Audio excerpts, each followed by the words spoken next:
Hi அனைவருக்கும் வணக்கம். Welcome to Renuka straight. எல்லாரும் நலமாக இருக்கீங்களா? இந்த வீடியோ ஃபஸ்ட் டைம் பார்க்குறீங்கன்னா நம்ம சேனலை சப்ஸ்கிரைப் பண்ண மறந்துடாதீங்க.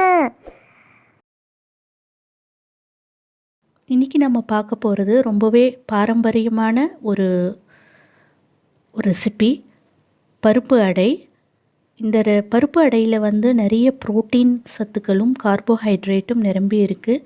ஸோ வளர்கிற குழந்தைங்களுக்கு அடிக்கடி செஞ்சு கொடுக்கும்போது அவங்களுக்கு தேவையான புரோட்டீன் வந்து கிடைக்கும். இதை வந்து பிரேக்ஃபாஸ்ட்டாக சாப்பிடலாம். நான் வந்து டின்னருக்கும் ப்ரிப்பேர் பண்ணுவேன். பருப்பு அடை வந்து ஒவ்வொருத்தங்க ஒவ்வொரு மாதிரி செய்வாங்க. நான் எப்படி செய்கிறேன்றதை தான் இந்த வீடியோவில் வந்து உங்களுக்கு காமிச்சிருக்கேன். வாங்க எப்படி செய்கிறதுன்னு பார்க்கலாம். பருப்பு அடை செய்கிறதுக்கு தேவையான பொருட்கள் ஸ்க்ரீனில் டிஸ்பிளே ஆகுது, நோட் பண்ணிக்கோங்க.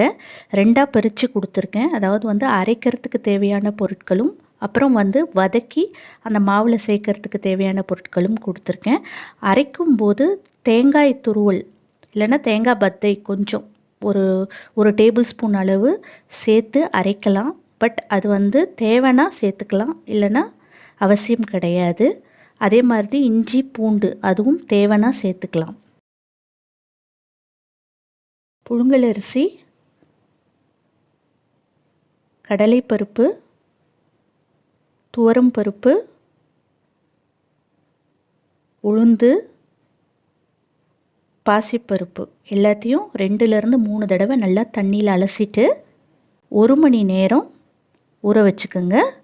1 மணி நேரம் ஊற வச்சா போதும். அப்புறம் வெங்காயத்தை வந்து சின்ன சின்னதாக கட் பண்ணி வச்சுருக்கேன். காய்ந்த மிளகாய், இஞ்சி பூண்டு, கொஞ்சம் கருவேப்பிலை, கொஞ்சம் கொத்தமல்லி எடுத்து வச்சுருக்கேன். ஒரு மிக்சர் ஜாரில் சோம்பு சேர்த்துட்டு இஞ்சி பூண்டு அதையும் சேர்த்துட்டு காஞ்ச மிளகாய் சேர்த்துக்கிறேன். அப்புறம் நான் சொன்ன மாதிரி தேவைன்னா கொஞ்சம் தேங்காய் இதில் சேர்த்துக்கோங்க. அப்புறம் நம்ம ஊற வச்சுருக்கிற அரிசி பருப்பு அதை சேர்த்துக்கணும். நான் பூண்டு வந்து தோல் உரிக்காமல் சேர்த்துருக்கேன். நீங்கள் தோல் உரிச்சிட்டும் சேர்த்துக்கலாம். இதில் வந்து இஞ்சி பூண்டு தேங்காய் தேவைன்னா சேர்த்துக்கலாம், இல்லைன்னா நீங்கள் அதை வந்து ஒமிட் பண்ணிடலாம். அப்புறம் பெருங்காயத்தூள், கல்லுப்பு சேர்த்து கொஞ்சம் தண்ணி விட்டு லேசாக கொரன்னு இருக்கிற மாதிரி கெட்டியாக அரைச்சி எடுத்துக்கோங்க. இந்த படத்தில் இருக்கிற மாதிரி இந்த கன்சிஸ்டன்சிக்கு அரைச்சி எடுத்துக்கோங்க.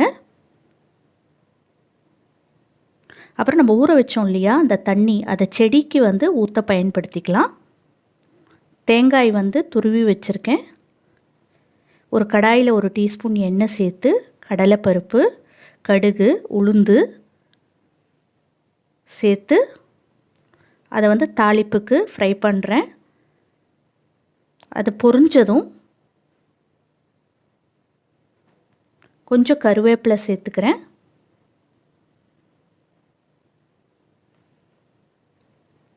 கருவேப்பிலை சேர்த்துட்டு சின்ன சின்னதாக நறுக்கி வச்சுருக்கிற வெங்காயத்தை சேர்த்துக்கிறேன்.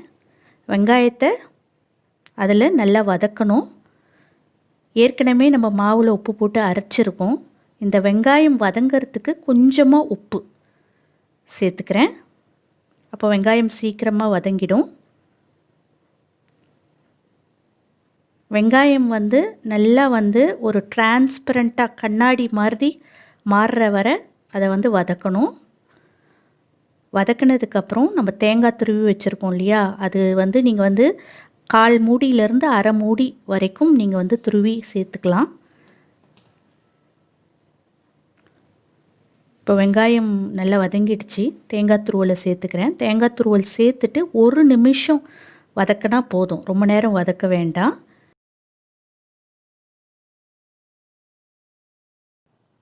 கொஞ்சம் கொத்தமல்லி சேர்த்துட்டு லேசாக கலந்து விட்டுட்டு அடுப்பை ஸ்விட்ச் ஆஃப் பண்ணிடுறேன். ஏற்கனவே அரைச்சி வச்சுருக்கிற மாவு, அடை மாவில் இந்த மிக்சரை வந்து சேர்த்து நல்லா கலந்து விட்டுக்கிறேன்.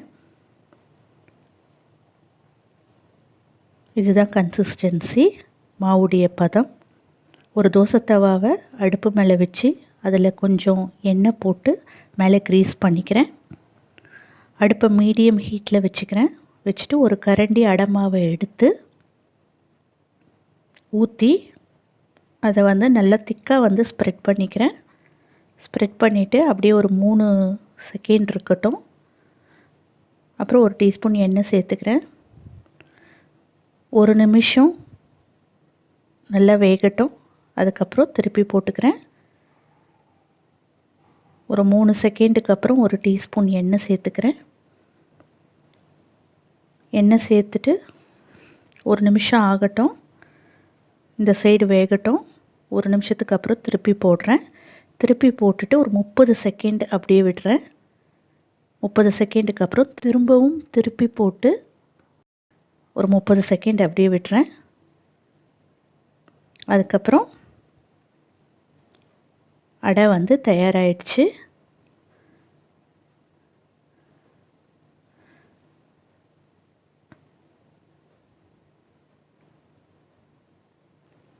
இதே மாதிரி மீதி இருக்கிற மாவுலேயும் அடை வந்து ஊற்றிக்கிறேன். இப்போ ஒரு அடை செய்யறதுக்கு வந்து 3 நிமிஷம் தேவைப்படுது மீடியம் ஹீட்டில்.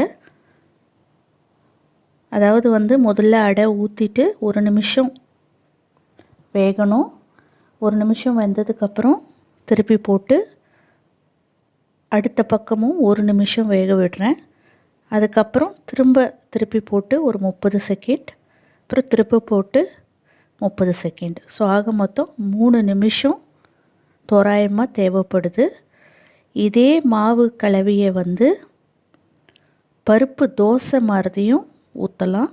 அதாவது வந்து தண்ணி கொஞ்சம் அதிகமாக சேர்த்துட்டு நம்ம தோசை மாவு கன்சிஸ்டன்சிக்கு மாவை கலந்துட்டு அப்போது மெலிசா வந்து தோசை மாதிரி ஊற்றலாம். மெலிசா ஊற்றும் போது டைம் வந்து ரொம்ப குறைச்சலாக தான் எடுக்கும் அது வேகிறதுக்கு. நம்ம அடையை வந்து தடியாக வந்து ஊற்றும்போது கொஞ்சம் டைம் வந்து அதிகமாக தேவைப்படும். மீடியம் ஹீட்டில் வச்சு தான் குக் பண்ணணும். ஹை ஹீட்டில் வச்சோம்னா அது வந்து உள்ளே வேகாது. ரொம்பவே சுவையான ஆரோக்கியமான பருப்பு அடை தயாராகிடுச்சு. இந்த பருப்பு அடைக்கு சைட் டிஷ் எதுவும் தேவைப்படாது. அப்படியே சாப்பிடலாம், ரொம்ப நல்லாயிருக்கும்.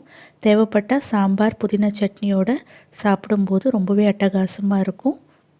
இந்த பருப்பு அடை ரெசிபி உங்களுக்கு ரொம்ப பிடிச்சிருக்கும்னு நம்புகிறேன். நீங்களும் இந்த பருப்பு அடை ரெசிபியை உங்கள் வீட்டில் ட்ரை பண்ணி பார்த்துட்டு உங்களுடைய மேலான கருத்துக்களை பதிவு பண்ணுங்கள். இந்த வீடியோ உங்களுக்கு பிடிச்சிருக்கும் நம்புகிறேன். இந்த வீடியோ உங்களுக்கு பிடிச்சிருந்ததுன்னா லைக் பண்ணுங்கள், ஷேர் பண்ணுங்கள். இந்த சேனலை மறக்காமல் சப்ஸ்கிரைப் பண்ணுங்கள். பக்கத்தில் இருக்கிற பெல் ஐக்கானை கிளிக் பண்ணுங்கள். தேங்க்ஸ் ஃபார் வாட்சிங் திஸ் வீடியோ. நன்றி.